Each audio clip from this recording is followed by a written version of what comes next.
어제 민간단체가 북한 지역으로 전단을 살포한 가운데 이재명 대통령은 예방과 사후 처벌 대책을 지시했습니다. 대통령실은 한반도 긴장을 고조시킬 수 있는 대북전단 살포와 관련해 상황을 엄중하게 인식하고 있다고 밝혔는데요. 대북전단과 전국 이슈, 성치훈 더불어민주당 정책위 부의장, 송영훈 전 국민의힘 대변인과 짚어보겠습니다. 어서 오십시오. 자, 대북 전단부터 살펴보겠습니다. 통일부가 아니라 대통령실이 직접 이 전단 살포 사실을 공개하고 처벌 가능성까지 언급을 했는데 어떤 배경입니까? 아무래도 지금 통일부 장관 새로 임명되지 못했고요. 윤석열 정부 때의 통일부 그리고 윤석열 정부는 대북 전단에 있어서 지금 이재명 정부가 추구하고자 하는 바와 방향이 달랐기 때문에 그렇기 때문에 통일부가 아닌 대통령실에서 직접 입장을 발표한 것으로 보여지고요. 그리고 이재명 대통령께서 뭔가 이 사후 처벌을 강화하겠다는 의지를 보이고 계시기 때문에 아무래도 적극적으로 대통령실에서 입장을 낸 것 같습니다. 사실 이렇게 사후 처벌과 관련돼서는 과거에도 시행을 했던 적이 있죠. 근데 2020년에 남북관계 발전법 24조에 의해서 이렇게 대북 전단을 살포하는 사람들에 대해서 3년 이하의 징역 또는 3천만 원 이하의 벌금을 부과하는 법이 있었는데 이게 위헌 판결을 받았습니다. 근데 저희가 봤을 때는 그때랑 지금 상황이 많이 바뀌었다고 생각합니다. 그 당시에는 대북 전단 살포가 표현의 자유에 속하고 그걸로 인해서 북한이 도발을 하는 것은 잘못된 것은 북한이지 이 전단을 살포한 사람이 아니라는 이유 때문에 위헌 판단을 내렸던 건데 지금 5년 동안 북한이 이제 오물풍선도 내보내고 그리고 또 접경 지역 군 주민들의 대남 방송 때문에 굉음 같은 잠 못 이루는 방송들을 계속하지 않았습니까? 그런 실질적인 고통들, 실질적인 피해가 늘어났기 때문에 이 사후 처벌과 관련된 법안들이 전 정비된다고 해서 또다시 위헌 판결을 받을 거라는 생각하지 않습니다. 그렇기 때문에 아마 이재명 정부에서는 조금 더 이 대북 전단 살포를 막기 위한 접경 지역 주민들의 피해를 막기 위한 법안들을 좀 강하게 추진할 것으로 예상이 됩니다. 예, 23년에 위헌 판단을 받았었는데 아마 지금은 헌재 판단도 달라질 수 있다라는 입장이시거든요. 자, 표현의 자유를 제한한다라는 이유로 제한이 됐었던 게 이 대북전단 처벌이었는데 지금은 이제 대통령이 직접 언급을 하고 있습니다. 어떻게 보십니까? 저는 이재명 대통령의 조치가 매우 위헌적이라고 생각합니다. 앞서 말씀하신 것처럼 2023년 9월에 헌법재판소가 대북전단 살포를 처벌하는 행위는 위헌이라고 7대2로 결정을 했어요. 그런데 대통령이 이 처벌 등의 대책까지 포함해서 강구하라고 지시를 하는 것은 위헌적이라고 보지 않을 수가 없습니다. 당시 헌재가 뭐라고 얘기했냐면요. 북한 주민들에게 외부 세계의 발전상을 알리고 북한 정권의 모순을 비판하는 의견을 표명하는 것은 매우 절실한 인격 실현에 직결된다고 할 수 있으며 민주주의 국가인 우리나라에서는 반드시 허용되어야 한다. 이렇게 판시했습니다. 그리고 전단 등 살포가 금지 처벌된다고 해서 북한의 적대적 조치가 유의미하게 감소하고 접경 지역의 주민의 안전이 확보될 것인지 나아가서 남북 간 평화 통일의 분위기가 조성돼서 이를 지향하는 국가의 책무 달성에 도움이 될 것인지 단언하기 어렵다. 이렇게도 판시를 했어요. 그러면은 이 대북 전단 살포 문제는 처벌을 통해서가 아니라 대북 전단 살포 단체와의 대화를 통해서 설득을 하고 유도를 해야 되는 문제이지 처벌을 통해서 해결할 문제가 아니다라는 말씀을 드립니다. 예, 오늘이 6.15 정상회담 25주년이 되는 날인데 대통령실이 이 대북전단 살포 관련해서도 어떤 메시지가 있을까요? 글쎄요, 여기 직접적인 메시지가 있을지는 알 수 없습니다만 뭐 다양한 메시지가 나오겠죠. 근데 저는 윤석열 정부는 그럼 대북전단 살포 단체와 대화를 시도했는가, 발전적인 방향을 이끌기 위해서 노력을 했는가라는 말씀을 드리고 싶고 이재명 정부 들어선 다음에 대북 방송을 중단하니까 바로 대남 방송이 또 중단되지 않았습니까? 물론 이런 것들은 영구적인 것이 아닙니다. 추가적인 도발이나 이런 것이 발생한다면 이것도 적극적인 대응을 해야 될 것이고요. 일단 저희 민주당 입장에서 봤을 때는 과거 문재인 정부 때 이제 평화를 추구하는 대북 정책을 추구했었고 지금 윤석열 정부 들어서는 사실 뭔가 좀 긴장을 강화시키고 고립시키는 전략을 추구하지 않았습니까? 저는 이런 윤석열 정부의 정책도 실패했다고 판단을 합니다. 왜냐하면 지금 북한을 고립시키는 정책은 북한은 이제 새로운 혈맹 관계인 러시아랑 혈맹 관계를 새로 맺게 됐기 때문에 고립 작전은 사실상 실패했다고 보고 있고요. 그렇다고 해서 문재인 정부 때처럼 무조건적인 평화를 추구하는 대화를 추구하는 쪽도 한계가 있다는 현실적인 판단도 있습니다. 그렇기 때문에 이 중간 사이에서 어느 정도 접점 지역을 찾아가는 그런 좀 현명한 정책들을 펼쳐나갈 거라고 보는데요. 그렇기 때문에 아무래도 6.15 정상회담 25주년 이것과 관련된 메시지에서 그런 이재명 대통령의 의지가 담긴 좀 발전적인 대북 정책을 펼쳐나가겠다는 이재명 대통령의 의지를 좀 보여주시지 않을까라고 예측을 해봅니다. 대북 전단 살포 문제는 제가 조금만 더 말씀을 드리면요. 일단 접경 지역 우리 주민들의 안전 대단히 중요합니다. 그리고 그 지역 주민들이 느낄 수 있는 어떤 불안감 이런 것도 매우 공감해요. 그런데 북한과의 관계는 우리가 일방적으로 우리의 카드를 없애고 무언가를 중단하고 금지할 것이 아니라 북한과의 대화를 통해서 그러면 합의를 하고 그 합의가 영속적으로 유지될 수 있게끔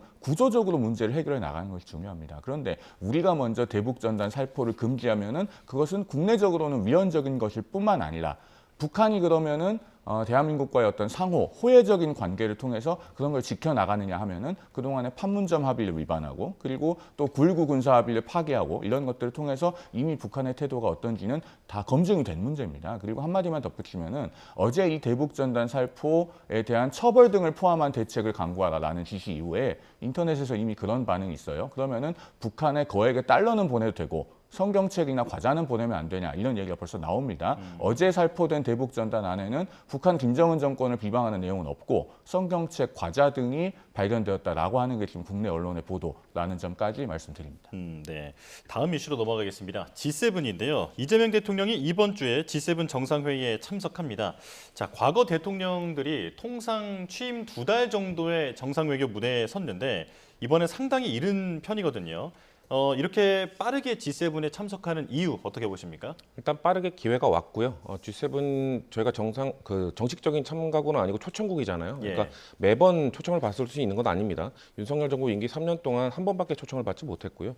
초청을 받은 상황에서 아무래도 그 초청국으로 갔을 때는 뭔가 그 딥한 이야기를 나눈다기보다는 상견례 차원의 이런 외교가 펼쳐지는 것이기 때문에 그리고 그 G7 국가들이 지금 이재명 대통령과 한번 만나보고 싶어하는 의지도 강한 걸로 알려져 있습니다. 이재명 대통령이라는 사람, 이제 한국을 이끌어갈 사람이 어떠한 외교관을 갖고 있고 어떠한 대북 정책, 어떠한 대미 정책들을 갖고 있는지 궁금해하는 정상들이 많기 때문에 예. 아무래도 이런 상견례 차원의 외교를 펼치기 위해서 참석을 한다라고 볼 수 있고요. 또 너무 빠르게 참석하기 때문에 준비가 안 된 것 아니냐라는 우려도 있잖아요. 근데 지금 이미 이재명 대통령과 민주당 정부에서 이재명 대통령을 서포트하는 이 사람들 중에서는 뭐 예를 들면 한미 FTA를 이끌었던 김현종 통상교섭본부장과 같이 이 외교 무대에서 잔뼈가 굵은 분들이 많습니다. 그런 분들이 함께 서포트를 하고 있기 때문에 지금 외교 무대 지금 2주 만에 나간다고 해서 전혀 문제가 되지 않는다는 말씀 드리고 싶습니다. 예. 추가적으로 질문을 드리면 사실 G7 여기에 참석하는 것에 대해서 내부에서 이렇게 반대하는 의견도 있었다고 하는데 우려했던 점이 미중 사이에서 입장을 밝히라는 요구를 이 자리에서 받을 수도 있다라는 점이었거든요. 좀 부담이 되지 않겠습니까? 내부에서 지금 사실 이재명 대통령은 이른바 자주파 라고 할 수 있는, 그러니까 대북 관계를 더 좀 중시하는, 그리고 동맹파, 한미 관계를 중시하는 이쪽으로 나뉘어 있잖아요. 근데 두 쪽 모두 다 지금 골고루 기용을 하고 있습니다. 사실 과거 민주당 정부에서는 아무래도 좌주파 중심의 외교 라인을 선택을 하고 그들의 이야기를 들으면서 아무래도 미국 관계를 유지를 하면서도 중국과의 관계에 좀 집중하는 그런 모습들을 보여왔었는데 이재명 대통령의 지금 초기 인선들을 봤을 때는 이 안보실장의 위성락 동맹파의 대표적인 사람을 임명을 하고 국정원장 후보자에는 좌주파의 대표적인 인물인 이종석 후보자를 임명한 걸로 봤을 때 양쪽의 의견을 둘 다 들어가면서 좀 균형을 맞추겠다는 의지를 보였거든요. 그렇기 때문에 G7에 참석하더라도 그런 균형적인 스탠스를 보여주실 거라 저는 생각하기 때문에 그런 곤란한 입장에 처할 거라고 보지는 않습니다. 예. 이재명 대통령의 빠른 G7 참석 어떻게 보십니까? 당연히 참석해야죠. 그리고 G7 정상회의뿐만 아니라 지금 24일과 25일로 예정되어 있는 나토 정상회의 여기까지 참석을 해서 대한민국 외교의 연속성을 보여주는 것이 대단히 중요하다고 생각합니다. 지금 특히 서방에서는 이재명 대통령이 표방하고 있는 이른바 실용외교라고 하는 것이 단순히 어떤 수사적인 의미에서의 실용이 아니라 윤석열 정부, 그러니까 앞선 보수 정부에서의 가치 외교의 대척점에 있는 의미로서의 실용외교인 것이 아니냐라고 하는 의구심을 가지고 있을 겁니다. 예. 그렇다면은 G7 정상회의뿐만 아니라 나토 정상회의까지 참석해서 외교의 연속성을 확인해 나가는 것이 대단히 중요하다. 그리고 조금 전에 그 중국 이야기가 나왔습니다만은 예. 시진핑 주석과의 통화에서 우리는 적극적으로 공개하지 않았지만 중국이 밝힌 내용을 보면은 다자주의를 강조하는 내용이 있는데 그 중국이 강조하는 다자주의는 결국 미국 중심의 세계 질서에 중국과 손잡고 맞서자는 내용입니다. 그러면은 그런 부분에 대해서 대한민국이 G7뿐만 아니라 나토 정상회의도 가지 않고 애매모호한 태도를 취하게 되면은 지금 그 인도태평양 전략에서 소외될 수밖에 없어서 이 부분은 우리 국익을 중심으로 결단해야 된다라는 말씀까지 아울러 드리겠습니다. 예, 가는 건 맞다라는 입장 밝혀주셨는데, 자 그런데 일단 가더라도 차관들 역시 지금 업무 파악 단계고 지금 장관은 임명도 되지 않았고 개문 발차 아니냐, 제대로 된 성과를 낼 수 있을까 하는 우려가 있거든요. 어떻게 보십니까? 그러니까 지금 야당에서는 동시에 두 가지 의견을 주는 거죠. 참석하라는 의견도 있고 참석하기에는 너무 지금 준비가 안 된 것 아니냐는 동시에 이야기가 있는 것인데 그렇기 때문에 지금 이재명 대통령은 야당의 이야기도 다양하게 듣고 제가 말씀드린 것처럼 내부에서도 자주파와 동맹파가 이 나토의 참석 여부를 두고 다른 의견을 주고 있는 걸로 알고 있습니다. 그렇기 때문에 신중하게 지금 검토를 하고 있는 걸로 알려져 있고 지금 들리는 소식에 의하면은 처음에는 이제 불참 쪽에 있다가 참석 쪽으로도 좀 상당히 신중하게 생각을 하고 계시다고 들었기 때문에 이런 모든 것들을 종합적으로 고려해서 최종적으로 이재명 대통령이 참석 여부를 결정할 거로 보여지기 때문에 조금 기다려달라는 말씀드리겠습니다. 인선이 아직 완료되지 않았는데 정상회의에 가는 것은 어떻게 보세요? 아마도 가게 된다면 지금 조태열 외무부 장관은 이제 윤석열 정부의 인사잖아요. 그럼에도 불구하고 사실 이렇게 정상 외교에 참석하게 될 때는 외교부 장관이 이제 수행을 하거든요. 그렇기 때문에 그런 역할을 조태열 장관이 동행할 거라는 지금 언론의 보도도 나오고 있는데 저도 그럴 가능성이 있다고 봅니다. 물론 최종 결정된 것은 아닙니다만 예. 외교에 있어서는 뭐 그 전 정부에서 임명된 사람이라 하더라도 결국 외교는 결국 원 보이스를 내야 되는 것 아니겠습니까? 그 구체적인 방향이나 이런 것에서 다른 점이 있을 수 있다 하더라도 결국 대통령의 생각을 중심으로 외교가 이루어지는 것이기 때문에 전 정부에서 임명된 조태열 장관이라 할지라도 충분히 외교를 수행하는데 적절한 서포트를 해줄 수 있다고 저는 생각합니다. 네. 자, 이번 자리에서 한미, 한일, 한미일 이렇게 양자나 다자 정상회담이 이루어질 가능성도 제기되고 있는데 우리 정부는 어떤 요구를 받을까요?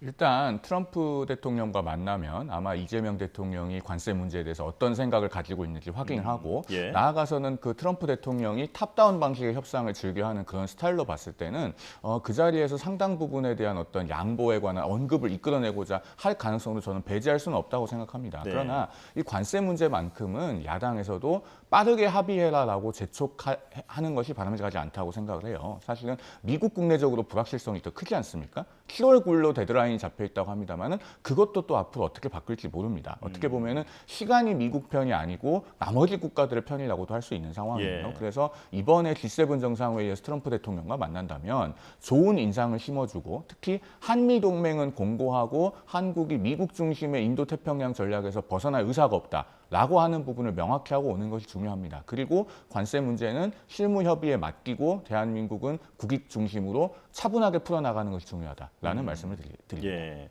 지금 이란과 이스라엘 이쪽 문제도 상당히 심각한데 이와 관련된 입장 표명을 요구받을 가능성도 있을까요? 그럴 가능성이 충분히 있어요. 그리고 2023년 히로시마 G7 정상회의에서도 당시에 그 정상들이 채택했던 공동 성명에는 중국이 19번, 러시아가 23번 이렇게 등장합니다. 그래서 단순히 최근의 G7 정상회의는 서방 선진국 모임에 그치는 것이 아니라 결국 중국에 대항하기 위한 어떤 서방의 세계 질서의 일환으로서 활용이 되고 있습니다. 그런 점에서 대한민국도 일정 수준의 입장 표명이나 언급이 불가피할 수 있어요. 다만 이런 점은 우리 국익을 고려해서 이재명 대통령이 직업외교관들의 의견을 경청해가면서 적절한 수준에서 메시지의 수위 조절할 필요는 있겠다라는 말씀을 드립니다. 예, 앞서 송 전 대변인께서는 이재명 대통령이 나토에도 참석하는 것이 맞다라고 입장을 밝혀주셨는데 그런데 지금 이란 이스라엘 문제라든지 아직 러우 전쟁도 끝나지 않았고요. 군사적 긴장이 이렇게 높은 상황에서 나토 정상회의에 참석하는 것이 좀 부담이 될 수 있다라는 의견도 있는데 어떻게 보십니까? 아까 수차례 말씀드렸던 것처럼 내부에서는 그런 우려도 있고 그럼에도 불구하고 참석해야 된다는 의견도 있습니다. 예. 물론 참석 여부에 따라서 장단점이 명확하죠. 이재명 대통령께서 처음에 이제 불참 쪽의 의견이 나왔던 이유는 지금 일단 G7에 참석을 하고 지금 국내 현안들이 너무 많은 상황이고 지금 밤낮으로 일을 해도 소화하기 어려운 일정들이 너무 많습니다. 그리고 지금 저희 이재명 정부가 인수위 없이 출범한 정부라는 점 그리고 지금 인선이 아직 완료되지 않았다는 점 그렇기 때문에 국내 정치, 국내 현안들을 챙기기에도 지금 너무 부족한 상황이라는 점 등이 사실 나토의 불참 쪽으로 이 의견이 기울어졌던 이유이기도 한데요. 그럼에도 불구하고 참석했을 때 얻어지는 또 실익도 많기 때문에 말씀하신 우려도 있지만 모든 거에는 다 장단점이 있는 것 아니겠습니까? 그렇기 예. 때문에 그런 장점들도 다 고려해서 지금 입장을 신중하게 다시 한번 검토 중이라는 말씀 드리겠습니다. 네. 자, 이제 인사검증 문제로 넘어가겠습니다. 오광수 전 민정수석이 낙마한 이후에 지금 김민석 총리 후보자에 대한 국민의힘의 공세가 거센 상황인데요. 자, 이제 임명을 철회해야 한다라는 입장까지 나왔습니다. 김민석 총리 후보자는 사적 채무는 모두 상환했다라는 해명을 내놓았는데 어떤 점이 문제라고 보십니까? 그 금요일에 올린 페이스북 게시글 저도 봤습니다만은 사적 채무는 모두 상환했습니다라고만 되어 있고 언제 상환했는지가 나와 있지 않아요. 그런데 그 문제의 금전은 2018년에 빌린 것 아닙니까? 5년을 기한으로 했는데 이미 그 기한으로부터도 2년이 지나서 7년이나 된 돈이에요. 그러면은 언제 갚았는지가 왜 중요하냐? 우리가 불법 정치자금이나 뇌물이 의심되는 사건에서 합법적인 금전 차용을 가장하는 경우가 상당히 많이 있습니다. 그런데 뭔가 수사선상에 오르거나 의혹이 제기되면 그때 가서 부랴부랴 갚는 경우들도 있거든요. 그러면 그런 경우에 수사기관이나 법원은 이것은 차용한 것이고 갚았다라는 주장을 그렇게 쉽게 믿어주지 않습니다. 그래서 그 해명 입장에서 언제 갚았다는 부분이 빠져 있는 것이 예사롭게 보이지 않는 것이고요. 이 부분에 대해서 김민석 후보자가 명확한 사실관계를 추가로 밝혀야 한다고 생각합니다. 더 나아가서 이 강모 씨라고 하는 분이 언론에서 실명을 쓰지 않을 뿐 김민석 후보자와 매우 긴밀한 분 아니겠습니까? 특히 2014년에 그 이른바 마포민주당이라고 하는 원외민주당을 김민석 후보자가 할 적에 그 민주당의 대표를 지낸 분입니다. 그렇기 때문에 굉장히 정치적으로 긴밀한 사이에 있어서 이런 의혹이 제기되고 있다는 점 아울러 말씀드리고, 그렇기 때문에 왜 그 돈을 빌리게 됐는지, 어떤 경위로 빌리게 됐는지, 그리고 이자는 어떻게 냈는지 이런 것들까지 아주 소상하게 객관적인 자료를 내놔야 될 것이다 라는 말씀드립니다. 해명을 믿을 수 없다라는 의견인데요. 언제 갚았는지는 일단 올해 갚은 거고요. 작년 공직자 재산 신고 때 부채가 있었으나 지금 상환했다고 발표를 했다는 것은 올해 갚았다는 걸 일단 간접적으로 이야기를 한 것입니다. 그리고 2018년에 이제 인사청문회 일정이 곧 잡힐 것 아니겠습니까? 인사청문회를 통해서 아마 본인이 이야기했던 2018년에 그 세금이 자꾸 누진되고 있는 상황 속에서 그걸 낼 수 없는 형편이었기 때문에 돈을 껐다. 그러면 그 당시에 세금이 얼마나 누진되고 있었고 그래서 어떻게 갚았고 하는 자료들이 충분히 남아 있을 겁니다. 그런 것들을 저는 인사청문회 과정에서 좀 더 구체적으로 밝힐 필요가 있다고 보고요. 지금 페이스북에 올렸던 글을 구체적으로 자료와 함께 이제 제시하는 게 아마 인사청문회가 되지 않겠습니까? 그걸 보게 된다면 국민들이 보시기에 이 채무가 어떠한 성격의 채무였는지 저는 이해하실 거라 생각을 하고요. 2018년이면은 김민석 그 후보자가 사실 2002년에 대선에서 뭔가 민주당을 탈당한 이후로 거의 2020년에 국회의원이 되기 전까지 거의 한 20년 가까이 야인 생활을 했습니다. 좀 정치적으로 어려운 활동 경험이 있었기 때문에 그 당시에 뭔가 세금을 내기도 어려운, 그리고 추징금도 겨우겨우 갚아가는 그런 상황이었기 때문에 그런 상황 속에서 좀 사적 채무를 공적 채무를 갚기 위해서 발생을 했었고 그 사적 채무를 최근에 뭔가 좀 갚아 나가고 있었다라고 지금 밝혔기 때문에 그 부분에 있어서는 저는 말씀드린 것처럼 인사청문회 때 조금 더 구체적인 자료를 제시한다면은 그 부분에 있어서는 이제 국민의힘에서도 납득할 수 있는 해명이 되지 않을까. 아직까지는 자료를 제출하지 않았기 때문에, 근데 자료 제출은 사실 인사청문회 과정 속에서 이루어지는 것이거든요. 그때를 조금 기다려주면 될 것 같다고 저는 생각합니다. 네, 후보자 본인 스스로도 인사청문회에서 좀 더 소상히 밝히겠다 얘기를 하기는 하는데, 자, 그런데 지금 김민석 총리 후보자가 밥상 물가 안정 경청 간담회를 열어서 의견을 들었습니다. 국민의힘은 지금 총리가 된 것도 아니고 심지어 인사청문회도 열리기 전인데 이렇게 행보를 하는 것이 되느냐, 이런 지금 문제를 지적하고 있는 거죠. 대단히 부적절한 행위고 김민석 후보자가 오버한 거죠. 말 그대로 총리 후보자의 신분일 뿐이지 지금 행정부의 공직자로서는 어떠한 지위도 권한도 가지고 있지 않습니다. 그런데 식품업계 관계자들을 불러서 간담회를 한다. 그러면은 본인은 국무총리 인준을 통과할 것이라고 기정사실화하고 있는 듯한 행동 아니겠습니까? 그런데 김민석 후보자에 대해서 제기되고 있는 의혹은 단순히 이 정치자금법 위반 의혹 문제만이 아닙니다. 사실은 추징금이 2020년에 미납 금액으로 한 6억 1,600만 원 정도 있었는데 이것을 4년여에 걸쳐서 완납을 하면서도 오히려 재산이 늘어났어요. 그러면 도대체 어떻게 이런 일이 가능한 것이냐. 사실상 김민석 매직 아니냐. 이런 이야기까지 나오고 있기 때문에 앞으로 인사청문회에서 이런 재산 형성 과정 등을 포함해서 이른바 아빠 찬스 논란까지 고강도의 검증이 이루어질 것이다라는 말씀까지 아울러 드립니다. 예, 김민석 후보자 행보에 대해서는 어떻게 평가하십니까? 일단 식품업계 관계자들을 만난 거는 사실 대통령의 그 물가, 그 라면 2,000원, 요즘 라면이 2,000원이나 하는 게 있어요. 그 발언 이후에 식품업계에서는 좀 억울해하는 측면도 있었거든요. 그러니까 환율 그리고 원자재값 상승 이런 것들 때문에 불가피한 측면도 있었기 때문에 너무 식품업계가 뭔가 폭리를 취하기 위해서 그렇게 받아들여지는 이미지화되는 그런 거에 대한 좀 식품업계의 불만들이 있었기 때문에 그런 발언 때문에 그런 애로사항이 생기니 또 대통령이 직접 만나기도 좀 곤란한 상황이었거든요. 그럼 누군가는 식품업계 사람들을 만나서 그들을 좀 달래주고 그들의 의견도 성취하고 이런 과정을 거쳐야 되는데 그런 과정을 그 김민석 후보자가 했다는 게 전 왜 지적을 받아야 되는지 모르겠습니다. 물론 만약에 마치 이미 국무총리가 된 것처럼 불필요한 자리에 간다던가 과도한 의전을 받는다던가 그런 것들은 저는 강도 높은 비판을 받아야겠죠. 하지만 꼭 필요한 자리였고 식품업계 관계자들도 의견을 전달하고자 했고 그 김민석 후보자가 가니까 그들도 만족하는 자리였다면은 왜 이것이 국민들을 위해서 충분히 필요한 자리였다는 걸 이해해주지 못하는지 저는 솔직히 납득이 가지 않습니다. 짧게만 덧붙이겠습니다. 그런 자리를 마련한다면은 현재 합법적인 공무원 신분에 있는 강훈식 비서실장이 만나야죠. 식품업계가 억울할 만해요. 우리 YTN 길 건너에 있는 편의점에 가보니까 대한민국의 대표적인 봉지라면들, 편의점은 대형마트보다 좀 더 비싼데도 950원에서 1,000원 정도 하더군요. 2,000원 하는 라면 없습니다. 그러니까 정부가 그런 의견들을 경청해야 됩니다만은 그것은 행정부의 합법적인 공무원 지위에 있는 분들이 하셔야 된다. 비서실장이나 또는 전 정부의 농식품부 장차관 또는 공정위 이런 곳의 관계자들이 만나면 되는 일이었다라는 말씀까지 드리겠습니다. 저도 짧게 덧붙이면 2,000원짜리 라면 프리미엄 라면 시장 분명히 지금 열려 있고요. 상당히 활성화되고 있습니다. 그거 없다고 말씀하시면 안 되는 것이고요.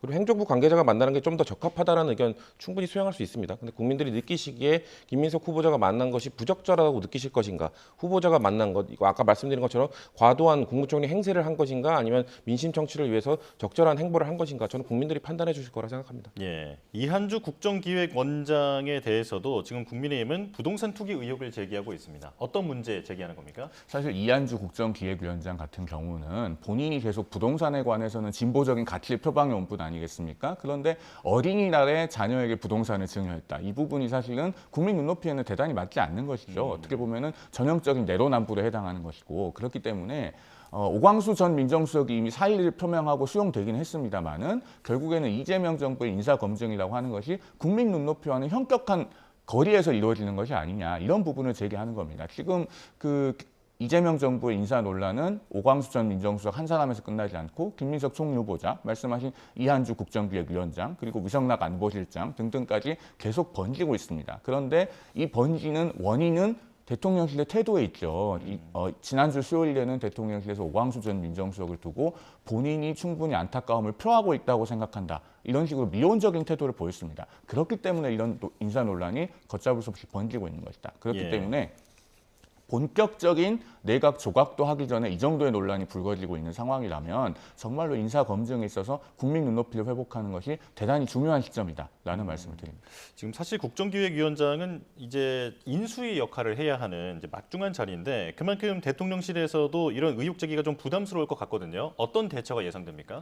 일단 과도한 부동산 보유 이런 것들은 보수 진영에서 지적할 부분은 아니지 않나요? 왜냐하면 자유시장, 자유민주주의 시장경제 체제를 추구하고 그것을 강조해왔던 보수 진영에서 그 부동산이 단순히 많다는 것 갖고 비판을 할 수는 없다. 만약 그 부동산 재산을 늘려가는 과정에 있어서 투기성이 짙은 부분이 있었다거나 아니면 자녀에게 대물림을 할 때 뭔가 세금을 탈세하기 위한 뭔가 그런 혐의가 있다거나 이런 것들이 있다면 저는 비판받아 마땅하다고 생각합니다만 지금까지 드러난 걸로 봤을 때 뭔가 투기적 성격이 강한다거나 아니면 자녀에게 대물림할 때도 뭔가 세금을 회피했다거나 이런 지금 혐의는 지금 나오지 않는 걸로 알고 있거든요. 만약에 그런 것들이 지적이 된다면 저는 적절한 해명이 필요하다고 생각합니다만 아직까지 그런 게 나오지 않은 상황에서 단순히 부동산이 많고 자녀에게 물려줬다는 이유만으로 이거를 뭐 어린이날 물려주면은 뭐 세금을 덜 받습니까? 이건 아니지 않습니까? 그렇기 때문에 저는 그런 부분에 있어서 좀 더 구체적인 비판을 해야지 단순히 부동산이 많다라는 걸 때문에 뭔가 비판하는 건 좀 부적절하다고 생각하고요.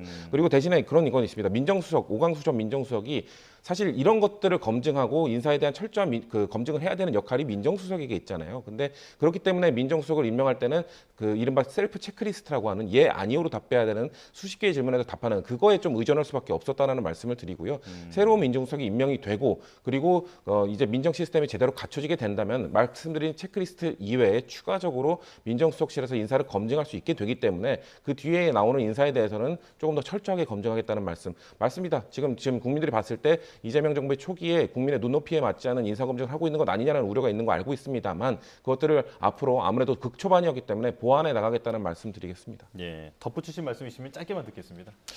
앞서 말씀드린 것처럼 중요한 것은 지금 이재명 정부가 본격적인 내각 명단도 발표하기 전이에요. 내각 인선이 나오면은 그때부터 언론과 야당의 본격적인 검증이 시작이 되고 인사청문회 과정에서 더 구체적인 내용들이 많이 나오게 됩니다. 그런데 그런 본격적인 단계에는 진입하기도 전에 이 정도라면은 지금 인사 검증에는 빨간불이 들어왔다고 보고 매우 심각하게 내부 점검을 하는 것이 옳다라는 말씀을 드립니다. 네, 자 이제 특검 얘기로 넘어가겠습니다. 일단 김건희 여사 얘기부터 해볼게요. 자, 특검이 소환을 요청하면 출석 여부를 검토하겠다라는 입장이 일부 보도를 통해서 전해지기도 했습니다. 사실 대선 때는 대선에 영향을 줄 수 있다면서 검찰 출석에는 거부를 했었는데, 자 이런 입장이 바뀐 이유는 어떻게 보고 계십니까? 일단 이제 영부인이 아니잖아요. 그러니까 본인을 막아주고 있던, 사실상 김건희 여사를 향하고 있던 모든 수사를 막아주고 있던 윤석열 전 대통령의 지위가 이제 사라졌습니다. 그렇기 때문에 이거를 더 이상 막을 수 없다는 걸 전 느끼고 있을 거라고 보고요. 이제 선거도 끝나지 않았습니까? 선거에 영향을 주지 않습니다. 저는 오히려 김건희 여사가 불출석한다거나 계속 수사에 비협조적인 모습을 보여주는 것이 국민의힘에게 불리하게 작용할 거라 생각합니다. 지금 국민의힘 입장에서는 이제 윤석열 전 대통령, 김건희 여사와 확실하게 절연하고 싶을 겁니다. 그러기 위해서는 이것과 관련된 수사가 빠르게 진행이 되고 어떠한 결과가 빨리 나오는 것이 사실 국민의힘에도 좋거든요. 그럼에도 불구하고 뭔가 김건희 여사가 계속해서 출석 소환 조사나 이런 것들을 재고 있는 모습을 보일 경우에 저는 국민의힘 내부에서 오히려 불만 소리가 나올 거라고 봅니다. 빠르게 좀 이 과거가 되는 거 아니겠습니까? 이 김건희 여사 문제, 윤석열 전 대통령 문제는 특검을 통해서 속도감 있게 빠르게 처리하는 것이 국민들도 이 이슈에 대해 너무 피로감을 느끼고 계시기 때문에 빨리 정리하는 것이 좀 필요하다고 생각합니다. 지금 송 전 대변인께는 윤석열 전 대통령 질문을 드릴게요. 마찬가지로 지금 그동안 경찰 소환에 대해서는 망신 주기라면서 불응하고 있었는데 특검이 부른다면 갈까요? 당연히 안 나갈 수 없겠죠. 그리고 사실 윤석열 전 대통령은 경찰의 출석 요구에도 응하는 게 맞다고 생각합니다. 왜냐하면은 과거에 공수처에서 출석 요구를 해올 때 공수처는 수사권이 없고 경찰이 부르면 나가겠다고 하는 것이 그 변호인의 입장 아니었습니까? 그렇다면은 경찰이 출석 요구를 하는데 불응할 명분이 없어요. 그런 점에서 굳이 특검까지 가기 이전에 경찰의 세 번째 출석 요구에 응하는 것이 맞다라는 말씀을 드리고 예. 한 걸음 더 들어가서 말씀드리면은 이 상황에서는 국민의힘도 윤 전 대통령의 적극적인 출석과 수사 협조를 공개적으로 촉구하는 것이 맞다고 생각합니다. 그렇게 함으로써 윤 전 대통령 부부와 국민의힘이 절연했다는 것을 국민들에게 가시적으로 보여드려야 돼요. 지금 이 상황에서 그런 논평이나 입장이 나와야 될 만한 타이밍이다라는 점을 저희 당에 대한 고언 차원에서 말씀드립니다. 알겠습니다. 자, 시간이 많지 않아서 여야 원내대표 얘기로 넘어가 보겠습니다. 지금 민주당은 김병기 의원이 선출됐는데 앞으로의 당정 관계가 어떻게 구축될 것인가 이 부분이 궁금하거든요. 어떻게 전망하십니까? 그러니까 김병기 의원 그리고 서영교 의원 두 분이 붙었잖아요. 경쟁했는데 두 분 다 친명 의원이었고 그 이재명 대통령과는 상당히 오랫동안 호흡을 같이 맞춰왔던 분들이기 때문에 소통이 강화될 거라고 봅니다. 아무래도 친명 의원들이 원내대표가 됐기 때문에 뭐 수직적 당정 관계가 되는 것 아니냐라는 뭐 우려의 목소리도 있습니다만 그런 측면으로 봐주시기보다는 오히려 소통이 강화될 것이다. 그리고 그 정권 초기이기 때문에 정권 초기에는 아무래도 대통령이 추구하고자 하고 했던 정책들을 좀 강하게 드라이브를 거는 시기가 되지 않겠습니까? 그러기 위해서는 호흡이 맞는 입장을 같이 하는 원내대표단이 구성되고 아마도 이제 7월 8월에 있을 전당대회 때도 지도부도 마찬가지입니다. 그런 지도부가 형성이 돼서 초기에 뭔가 이재명 정부, 민주당 정부가 추구하고자 하는 방향을 국민들께 명확하게 보여드리는 것이 필요하기 때문에 저는 김병기 신임 원내대표가 그런 역할을 충실하게 잘 수행하실 거라 생각합니다. 예. 자, 그런데 김병기 신임 원내대표가 야당을 대화의 상대로 인정하겠다라고 하면서도 임기 1년 내에 내란 세력을 척결하고 그리고 상법 개정안 같은 그런 법안들을 신속하게 처리하겠다라고 했거든요. 야당과의 충돌이 불가피해 보이는데 어떻게 전망하십니까? 특히나 김병기 원내대표가 당선 일성으로 이른바 반헌법 특위라고 하는 것을 만들겠다고 하지 않습니까? 그런데 12월 3일 비상계엄에 관해서 미진하게 진상 규명된 부분이 있다고 하더라도 그 부분은 이미 여당 주도로 특검이 통과돼서 특검 임명까지 했습니다. 그렇다면 그것은 수사기관과 법원이 할 일이지 무슨 특위를 또 만들어서 할 일은 아니에요. 그런 점에서 집권 여당의 첫 원내대표가 야당을 협치와 대화의 파트너로 여기기보다는 배제와 말살의 대상으로 여기는 것이 아닌가 하는 우려가 야당으로서는 당연히 들 수밖에 없습니다. 그리고 김병기 원내대표가 지금 여당의 첫 원내대표로서 해야 될 일은 대법관 우겨넣기법, 또 이재명 대통령 셀프 면소법, 만약에 국회를 통과해서 공포한다면 이재명 대통령 본인이 공포하는 것이 되기 때문에 셀프 면소법이라고 표현을 하는 것입니다. 이런 공직선거법 개정안 같은 것을 처리하지 않겠다고 공언하는 것입니다. 그런 것들이 사실은 국민들로부터 정권의 지지 기반을 높이고 나아가서 건강한 당정 관계를 구축하기 위해서 필요한 일들인데 정작 필요한 언급은 빠져 있고 야당을 적대시하는 언급들만 발견할 수 있어서 그런 점에서는 대단히 아쉽고 또 우려되는 지점들이 있습니다. 예. 자, 국민의힘 원내대표도 전망해 보겠습니다. 김성원, 송원석 의원이 먼저 출사표를 던졌고 그리고 이현승 의원도 고심 끝에 도전장을 던졌는데 지금 구도로 보면 개파색이 좀 옅은 수도권대 당내 주류 TK, PK 세력의 대결이다. 이렇게 지금 평가가 나오고 있습니다. 누가 선출될까요?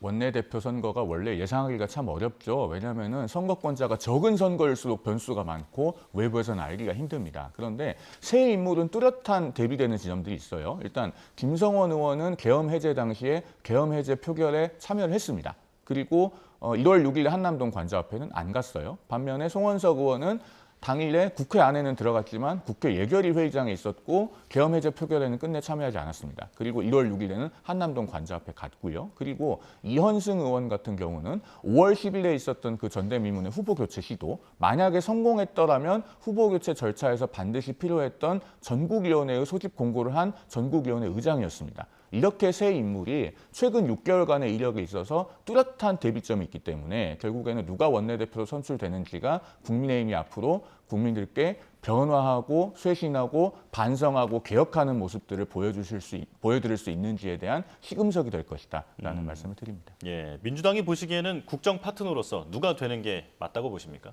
일단 그 비상계엄과 그리고 그 후보 교체 시도 이런 부분에 있어서 좀 절연되어 있는 분, 거기에 깨끗한 분이 돼야겠죠. 그렇기 때문에 김병기 원내대표가 강한 메시지를 던졌던 것도 지금 원내대표, 국민의힘 원내대표 후보군 중에서는 탄핵 반대 집회에도 영향력을 행사하고 그쪽에 있었던 분들도 있습니다. 그런 분들이 원내대표가 된다면 국민의힘과 협치의 파트너로 인정이 될 수 있겠습니까? 그렇기 때문에 그럼에도 불구하고 지금 사실 말씀하신 뭐 지금 그런 것부터 자유로운 김성원 후보가 어떻게 보면 친한계를 좀 대리한다고 볼 수도 있는데 지금 근데 그 국민의힘 107석의 의원 분포를 보게 되면은 친한계 의원들보다는 친윤계 의원들이 훨씬 많은 상황이기 때문에 친윤계 의원 쪽에서 당선되겠다는 예측들이 많이 나오고 있지 않습니까? 그런 상황에서 봤을 때 또다시 탄핵의 단대를 주도했던 후보 교체를 주도했던 세력이 원내대표 사령탑에 앉게 된다? 그렇게 되면은 사실 민주당 입장에서는 국민의힘과 어떻게 협치를 하고 어떻게 정치를 보관할지 요원한 상황이 될 수밖에 없거든요. 그렇기 때문에 이 원내대표 선거가 어떻게 될지도 민주당 입장에서는 참 곤란한 상황이다라는 말씀드리겠습니다. 알겠습니다. 여기까지 듣겠습니다. 성치훈 더불어민주당 정책위 부의장, 송영훈 전 국민의힘 대변인과 함께했습니다. 고맙습니다.